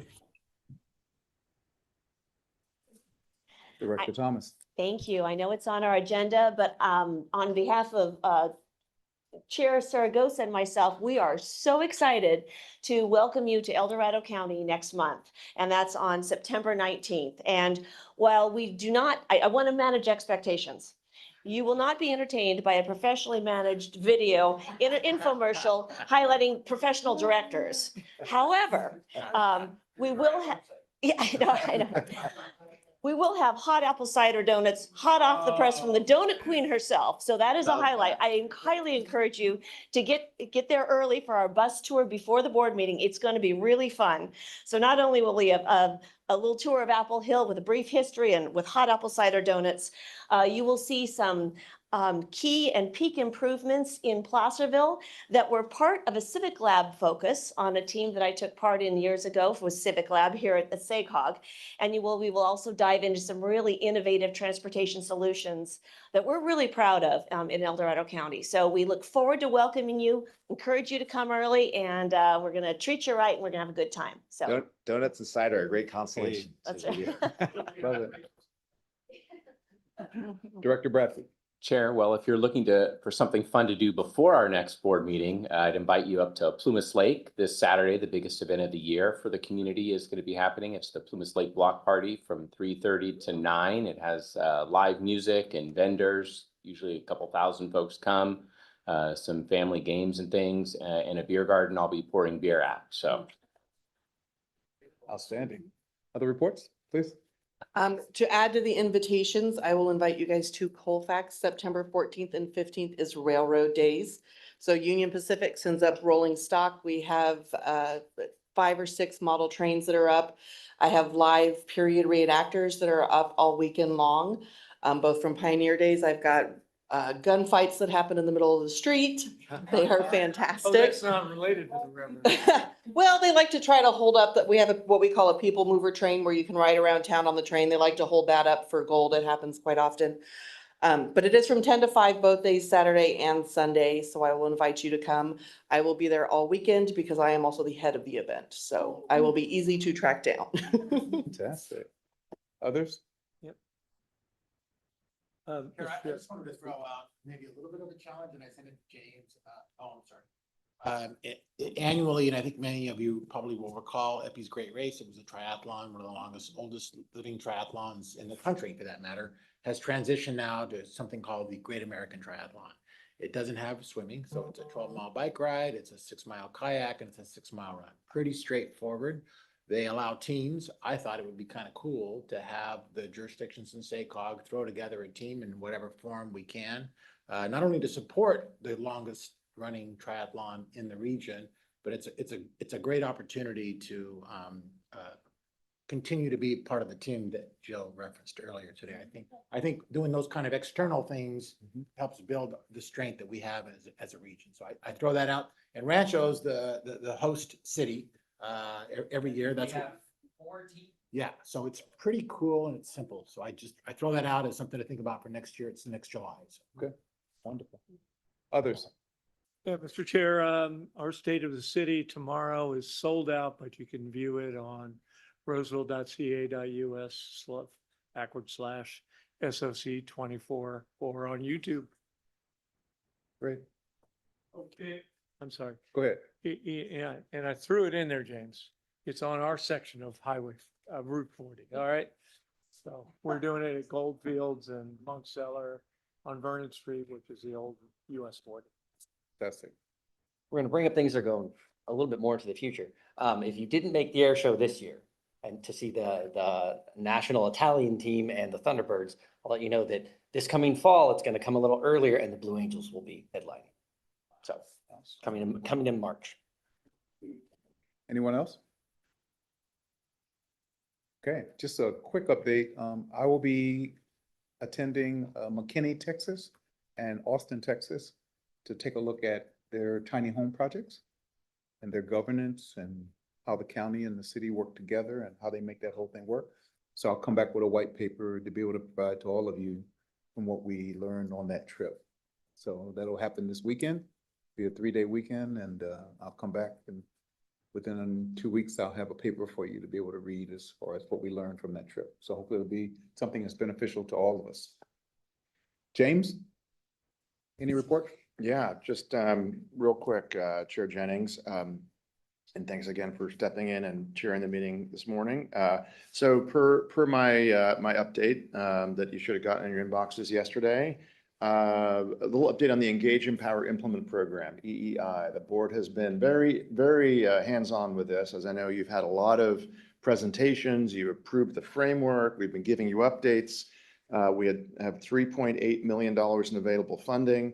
The applications closed last Friday, and it certainly was a question, at least in my mind, are we going to get enough applications? Are we going to get applications from all over the region? And I'm happy to tell you we got more than enough. We got over $5 million worth of requests, and we got them from every single county in the region. So that's fantastic, and you're going to be getting more updates next month, and then I think we're going to bring to you a recommendation for funding in October. You're going to reconvene in committees in September. The Transportation Committee, the Land Use Committee, Thursday, September 5th. In between those, we're going to offer another one of the lunches. And this month or next month for September, back in June, you had a lunch. We had Kiana Valentine here, and a number of you had a lot of questions about switching over from the gas tax to a usage charge. We're going to have Lauren Prohoda from Caltrans, who manages the road user charge, come and provide that lunch presentation so you all can ask questions and hear about what that looks like, and also hear a little bit about what else is happening around the country in these pilot projects. Just so you know, I will be remote at those two committees on September 5th. I am taking my son to college in London, and somebody had to take him, so I just had to volunteer. You know, I said, offered, I right? got this, I'm letting you know at the end of Lunar Committee. Anyway, so that's your lunch session.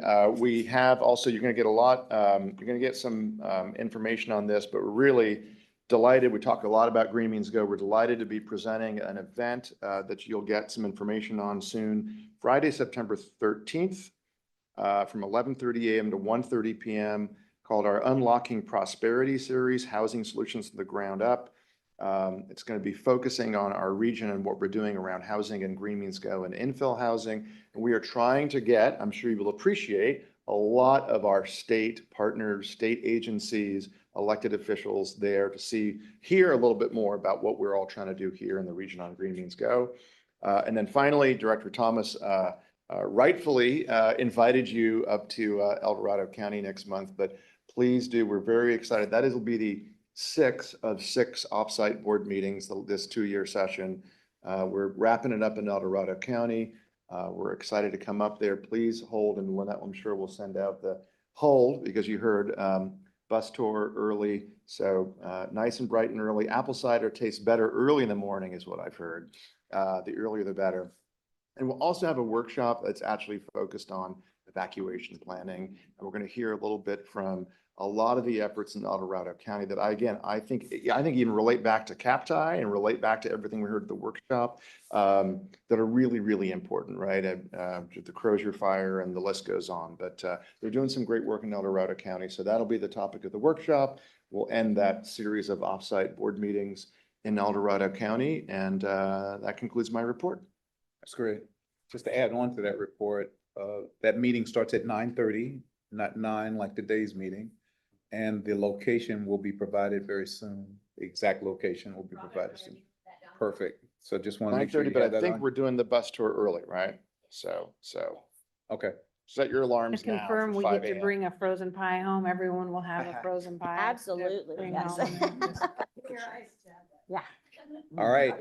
If there are no questions on the receiving file, then this meeting is adjourned.